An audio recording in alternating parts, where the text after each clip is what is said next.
Hey guys, today I'll show you how to integrate the FAQ schema into your Shopify store. This is probably one of the easiest SEO optimizations you can do. And it's important not only for Google SEO, but also for AI tools like ChatGPT, because this question and answer format is exactly what ChatGPT needs to answer people's questions. And so it increases the chances of your store being recommended by AI and also, of course, showing up in Google. You can sometimes get this rich snippet that appears and shows some of the answers to your FAQs directly under your website. So first I'll show you how to generate the code that you need, and next I'll show you where you can add that code inside of Shopify. So we are currently looking at a site called technicalseo.com, and here they have the schema markup generator. Here you can select which kind of schema you want to generate. So I've selected FAQ page. And it's very simple. You type in your questions and your answers, and it's going to generate the code right here that you need to copy and paste. The other way that you can do it really quickly, and the way that I've been doing it, is to use AI. So as you can see on my store, I've got a FAQ at the bottom of each page. And what I'll do is simply open these up and then just copy all of that text. And then I open up ChatGPT, or in my case, I used Claude. I just ask, can you generate a FAQ page schema using JSON LD based on this content? And then I paste in the content, and it just plugged those questions and answers into the right JSON format. Super simple task for AI, and there's a very low chance of it making any kind of mistake. So I'm going to copy that code. And the first thing I want to do is actually, I'll show you from scratch. I'm going to Google for structured data testing tool. This first link will bring you to two different options from Google Search Central. The one on the left, this is for testing your website. So you put in a URL of a page that you want to test. And this one on the right is for simply testing the code that you've generated. So I want to test the code first, that Claude has generated the correct code for me. So I'm going to select code snippet and then paste in that JSON that Claude has generated. Run test. And as you can see, 0 errors, 0 warnings. This code looks like this: the question, the name of the question, an answer, and here's the answer text. Everything looks correct. But now that I'm confident in this code, the next step is to add it to my Shopify store.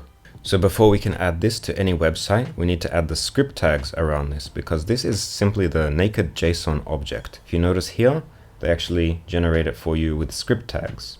So you need these script tags: script, type, application, LD plus JSON. I'm simply going to open up Text Edit or Notepad on Windows, and you'll have that script tag.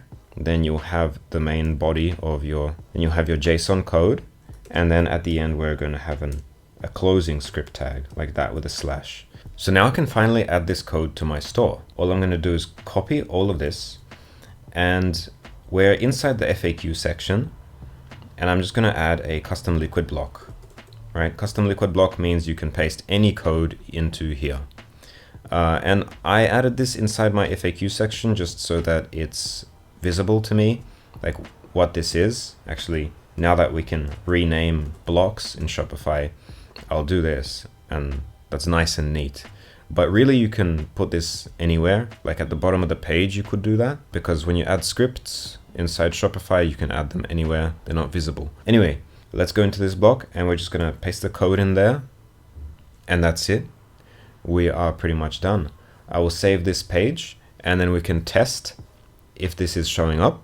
But first, I'm going to show you what to do if you want to have different FAQs on each of your products, if the FAQs are unique. Because on my store, my FAQs are the same across all of my products. Okay, so I've simply added this code directly to my default product template.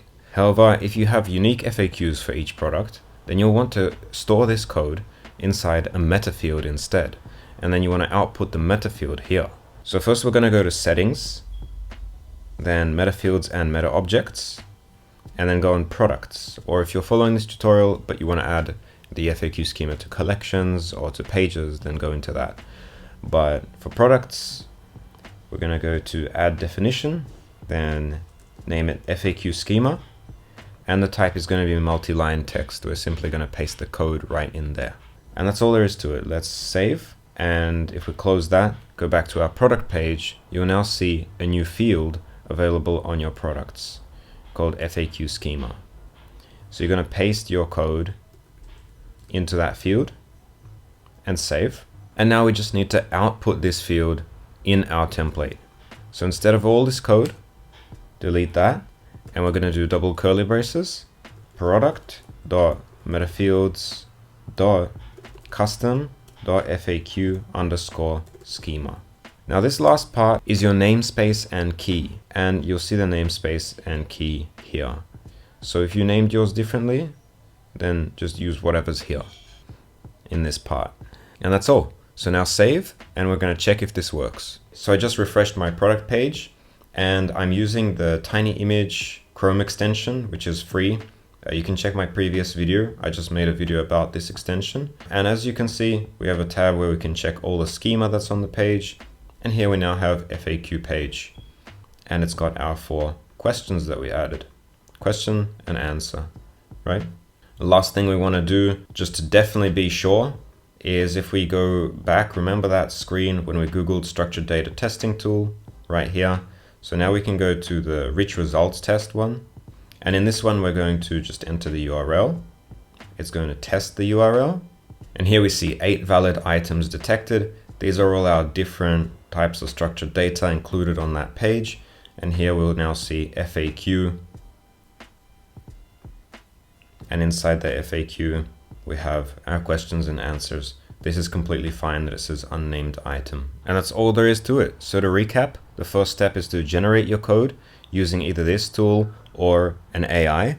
And the next step is to add the code to your template. If you have the same schema for every product using this template, then you can simply paste the code in here into a custom Liquid block. Or if you have different code for every product, then you can create a Metafield which holds that code, and you can output it in your template like so. Please leave a like if this helped you. See you next week.